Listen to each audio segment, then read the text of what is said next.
त्याची गंमत अशी झाली की मला नारद केलेलं होतं. नारदाचं पद सांगत होती, राधाधर मधु मिलिंद जय जय. आता त्याच्यामध्ये एका कडव्यात असे शब्द आहेत, कालिंदी तट पुलिंद लांछित सुरनत पादा रविंद जय जय. तर यातला एक शब्द आम्हा लहान मुलांना अतिशय गमतीशीर वाटत होता आणि तो शब्द आला की आम्ही पोट धरधरून हसायला लागायचो.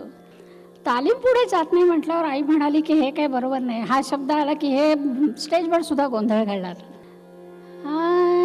सुरनता पादा रविंद जय जय अशी मूळ लाईन होती.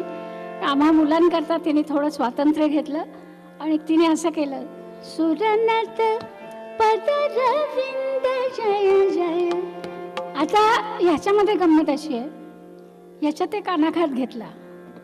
अनाघाताची पहिली ओळख ही अशा गमतीतनं झाली आणि मग सुरनत पद रविंद.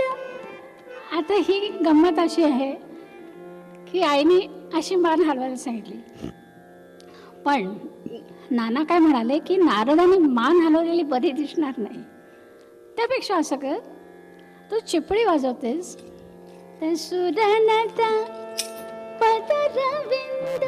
तो अनाघात चिपळीवर घेतला. राधाधर मधुलिंद जय जय रमा रमण हरि गोविंद जय जय रमा रमण हरि गोविंद जय जय राधाधर मधुलिंद जय जय राधाधर मधुलिंद जय जय राधाधर मधुलिंद जय जय कालिंदी तट पुलिंद लांछित सुरनत पद रविंद जय जय रमारमण हरि गोविंद जय जय राधाधर मधुलिंद जय जय उज्जतनन मधुलिंद माधव